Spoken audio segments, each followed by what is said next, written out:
Welcome back, Troglodytes, to the Trogly's Guitar Show. Today we have a 1995 Gibson Les Paul Custom Player's Grade in a wine red finish. Now, there is a common misconception out there about these 90s customs that they're not made in the custom shop, that they're just USA models, they're not as good.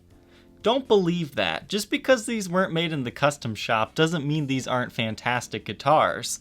I know when I was researching Les Paul customs when I was first starting out, I kind of believed that, so I stayed away from a model like this. However, the 90s era is also known as the good wood era. A lot of people believe Gibson just had some really nice quality woods, and it is apparent in their builds, and their quality control was on par. Everything was just going good in the 90s. But why is that? Why is the 90s viewed as this? Well, if you do a little bit of history, the Norlin era is kind of seen as a dark time for Gibson history. Now, Norlin era guitars are not bad. They're actually really good. However, they are not traditional spec'd. You have things like maple necks, that's when your Nashville bridge came out. A lot of things changed in the Norlin era. But in the mid to late 80s, around 86 or 87, Gibson was sold to its current owner. Now, they tried a lot of really weird stuff when they first bought this company, but it wasn't until late 89, 1990 when they struck gold with the Les Paul Classic series. So since Gibson was under new ownership, the new owners really wanted to erase the bad name that the Norlin era had put on Les Pauls. So that's kind of why they had so much emphasis on quality control, so much emphasis on really nice woods. The 90s was basically the rebirthing to traditional specs. So that's why you'll see the 90s Gibsons often referred to as the good wood era, being excellent guitars, because they really are excellent playing guitars. If you're looking for a more modern spec'd guitar, but you want it to be a little bit older so it has a little bit of wear, you're not scared to play it, I would heavily suggest checking out a 90s model or even a mid-2000s model. So this guitar is smack dab in the middle of the 90s good wood era. This one was made in 1995 and it's been played extensively. As you can see, it has lots of wear and tear on it. It's got some change parts we need to go over, but I think you guys will really enjoy this guitar. Now, the biggest modification here is the pickups. These are lace sensor Dragonauts, and they have coil splitting abilities. Now, when I first purchased this guitar, I was like, okay, I can buy this. Somebody will want these pickups separately. I'll just put some traditional Gibson stuff in there. But once I played this thing, I was pleasantly surprised. I'm a fairly traditional guy when it comes to my guitars. I don't like aftermarket electronics. I'm not a huge fan of coil splitting, but it is nice to have. But I was really surprised just how good this guitar sounded. When Tommy came over to demo these guitars, I thought this was one of the better sounding ones, and I was surprised because these are not even Gibson pickups. That one sounds really good. Surprised by that. I didn't know what to really expect from those types of pickups. Oh, it just has a good all-around sound. Yeah. I think because it's got a little bit spankier sound acoustically. It's got a lot of resonance to it. Now, I've heard good thing about lace sensor pickups, but I don't think I've ever really tried one until this Les Paul. So besides the pickups, your two volume pots have been changed for push-pulls.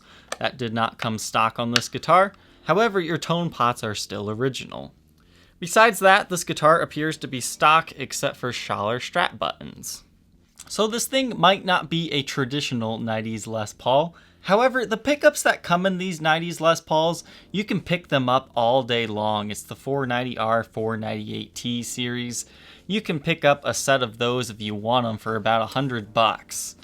So it's not like you're missing a pair of T-tops or Tim Shaw PAFs that'll cost you $600 to replace. That's what's kind of nice about having a 90s Les Paul, is people aren't as finicky about having everything all original. These are basically just seen as really nice playing guitars. Collectors are more so after the Les Paul Custom Pluses of this era. There are some really nice figure tops from 90s Les Pauls. It's kind of the first era where you can find a Les Paul Custom with a really nice flame top. Before that, usually you'll just find some plain tops. Now in the 70s, you can find some flame-topped customs, but let me tell you, that's really rare. When I first started dealing in guitars, I think it was a Tobacco Burst and a Cherry Burst custom at the same time that had gorgeous flame tops. I didn't realize that I would never get another one. It's been, I think, 5, 6, almost 7 years since I've even seen another one of those. I really didn't understand what I had at that point. So overall, a 90s Les Paul Custom. These are great for the player that wants traditional specs. If you're not into the maple neck shenanigans of the Norlin era, then this is like your next best bet for traditional specs and for a reasonable price point. And by traditional specs, I'm talking a 2-piece maple top, a mahogany back, and mahogany neck without a volute. And, of course, your beautiful ebony fretboard. These 90s customs really are fantastic, and I hope you enjoy this sound demo of this guitar.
This guitar weighs 9 pounds, 12.3 ounces, and it features a 60s medium profile. Alright, so let's review the condition of this player's guitar. The face of the headstock here has lots of smudges and scratches from string changes. We'll get it in the light here and you can just see all of it. I mean, I wouldn't say this guitar was completely abused, but I don't think whoever owned this was worried about its condition. This was mainly a tool for work, and it's very apparent by its condition. There's no major gouges out of the headstock, but you can see some clear coat wear, as well as tons of scratches. You can see you have some light clear coat wear along the edges as well.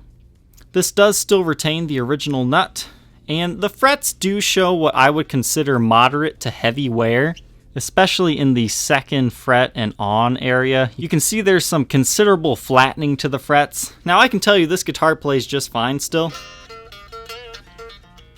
but I will say it's a little buzzy. I wouldn't say this is enough wear yet to have to level and recrown, but definitely keep a spare $125 in your pocket just to make sure, because I would say that day is coming within the next year or so, depending on how much you actually play this guitar. However, these frets definitely have at least a few level recrown jobs out of them before you actually have to go through a full refret. Now, I really didn't go to any extreme efforts to clean this guitar. I just barely wiped it down. As you can see here, you have a lacquer breaking ding that's all the way down to the finish, and you have a few in this area as well. This is definitely for someone that just wants a Les Paul to play, and if they want to modify it, they can. I think that's what's really nice about this guitar is you already have the push-pull pots in here. So even if you don't like these lace sensor Dragonauts, you can put whatever else you want in there, and if you have 4 conductor leads, you'll be able to make use of these push-pulls.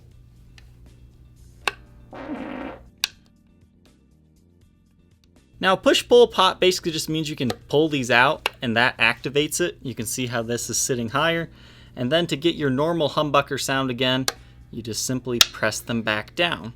Now the bridge does show some tarnishing and wear to the gold hardware, but the bridge looks surprisingly clean. That might be a replacement. But I really do like this maple top. It's not a flame top by any means, but it's got a little bit of figuring to it, especially in this area. It's kind of like just a little bit of quilting action. It's kind of a very subtle top that works really well with this dark wine red finish. The back of the headstock, your serial number reads 91185390, so that makes this a 1995 model. I'm guessing this was probably a cigarette burn of some sort where the finish is just missing right here. You also have a small area right here behind the tuner where the finish was also worn off, but you have your typical edge wear on this custom. There's also some more wear on that side too. So the edges have wear. I mean, this is definitely not for somebody who wants a very clean guitar. This is for somebody who wants a road warrior. Pretty much all the gold is worn off the buttons of the tuners, but the bodies themselves retain most of it. You have a little bit of stand rash along the edges here, and you can see where the clear coat has kind of chipped on the front. But the side that you mainly see while you're playing, thankfully does not have any of that. Now the neck does show some impressions and light dings, but I don't think most people would be affected by these. They're fairly minor, but they are there. I would say the worst parts of it is like right here where you have some long impression lines.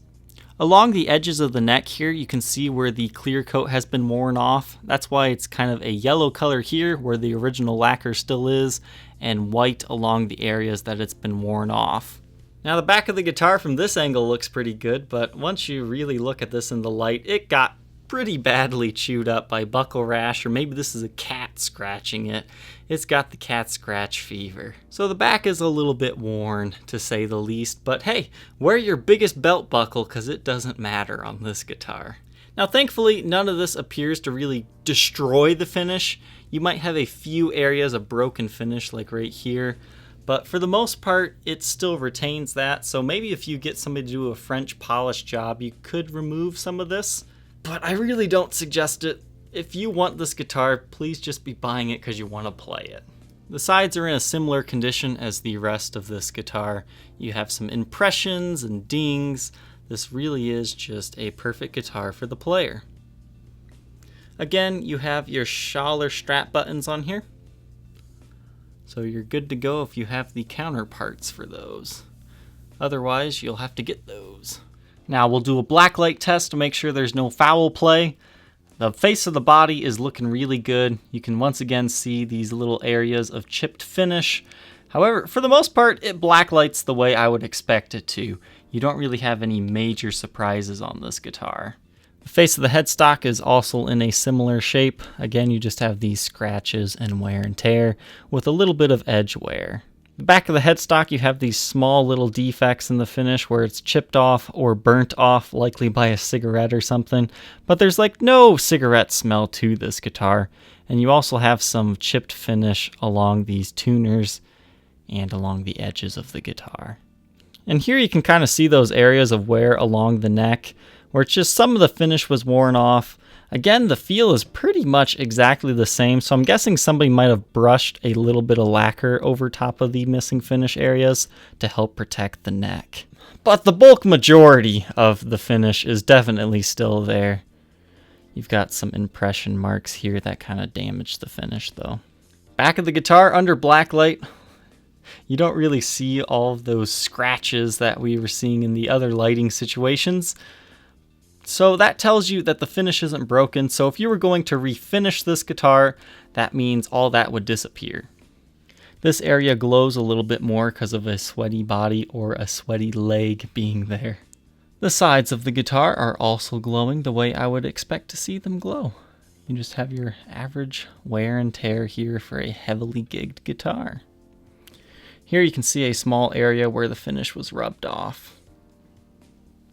But overall, this guitar definitely passes the blacklight test. This guitar does still retain its original Gibson USA brown case. These are good cases. I have a very small complaint with them that they fixed later on.